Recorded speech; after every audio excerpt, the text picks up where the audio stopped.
In this movie, we'll learn how to attach event listeners to display objects. Event listeners are the primary means for incorporating interaction into applications. There are lots of different event listeners in Corona, and we'll be exploring and using them from here on out. On the screen, I've got a display object assigned to the variable foo. In this lesson, we'll attach a touch event listener to foo, and we'll also attach a runtime enter frame listener to the application. The purpose here is just to show you how to attach event listeners. We'll cover enter frame and touch listeners in greater detail later in the course. Let's start by adding a touch event listener to the foo object.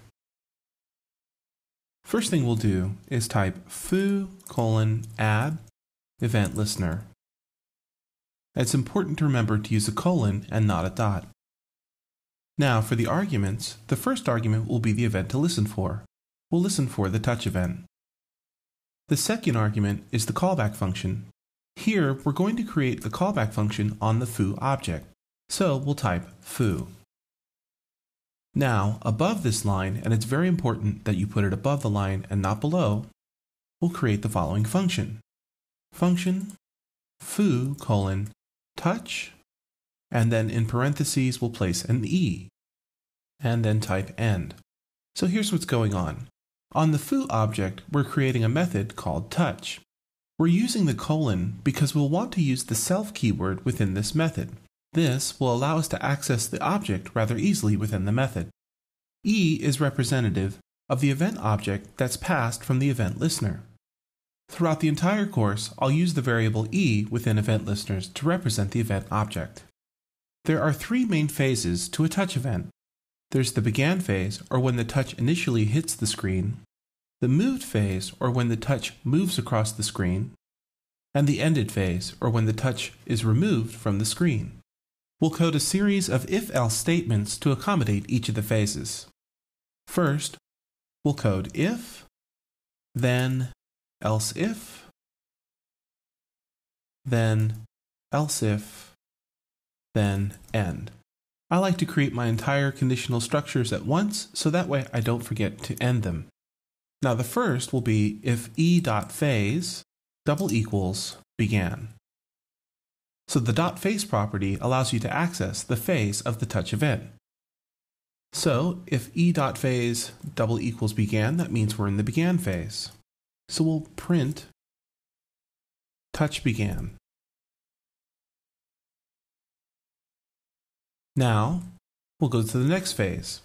If e.phase moved, then we're in the phase where the touch is moving across the screen. Print touch moved. Finally, we'll deal with the ended phase.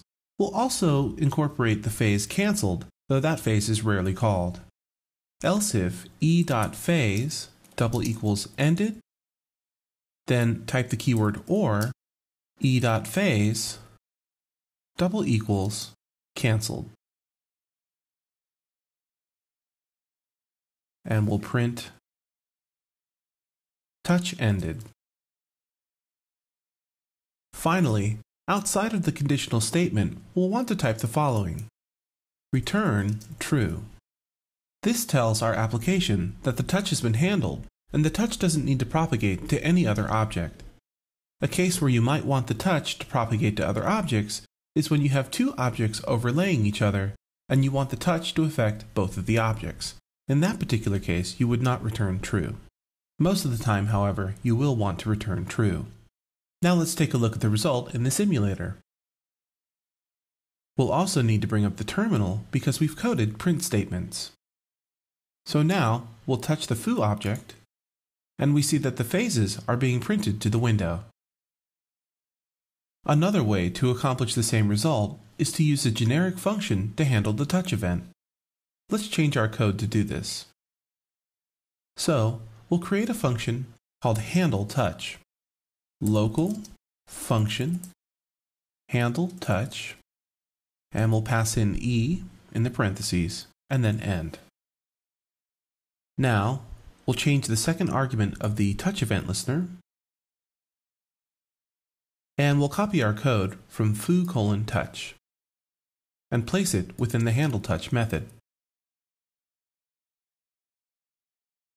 Save it, and then take a look at the result. For now, we'll get rid of the HandleTouch method and move on. To attach event listeners to the system as a whole, we'll use the runtime object. Let's type out runtime, notice the capital R, :add event listener, and then we'll pass in, for the first argument, enter frame. For the second argument, we'll create a method called backandforth. The enter frame event may be familiar to you if you come from ActionScript. The enter frame event fires with each frame that's rendered. The default frame rate in Corona is 60 frames a second, so enter frame will fire 60 frames a second or relatively close. I say relatively close because it is possible to create computationally heavy code that slows down the system and there slows down the frame rate. With the backandforth method that we'll create, we'll animate the foo object. Let's begin by creating the shell of the backandforth method. So above the runtime event listener, we'll type local function backandforth. Then pass into parentheses e and end. Above this function, we'll create three variables. Local I equals 0, local n as a forward reference. That means we'll be able to access it within backandforth, but it still remains a local variable. And local pi equals math.py. Here, we're caching the result of math.py. This will save us some cycles in computation. Now, within backandforth, we'll code the following. Each frame will want to increment I equals I plus 1. Then, what we'll be doing is we'll be changing the position of I on the horizontal axis, and we'll be scaling it. But so that the motion is really smooth and has a sense of easing to it, we're going to use a cosine function. So this next part will be heavy in terms of math, but follow along and I'll explain with each step. The first thing we need to do is we need to take I, which is being incremented, and convert it to radians, because math.cosine expects radians. So, we'll set n equal to, within parentheses, I divided by 360, and then that unit multiplied by, within parentheses, 2 times pi. Remember that we set pi at line 28. Now we need to find the cosine of n. N equals math.cos, and in parentheses, n. Finally, we'll add the cosine of n to the current position of foo. So, foo.x equals foo.x plus n. Before going any further, let's take a look at the result. So you can see there's this really nice back and forth motion that's not linear, and that's because we're using this cosine function. Okay, let's take it a step further. We'll rotate foo with each frame. Foo.rotation equals I, and then we'll type the percent sign 360. The percent sign is a modulo. What this means is that as I counts up, when it hits 360, it'll go back to 0. In case you wanted to see this happen, you can always type print foo.rotation. We'll save this, and now take a look at the result in the simulator. And let's bring up the terminal too. So you can see that it's counting up, and then it hits 360 and goes back to 0.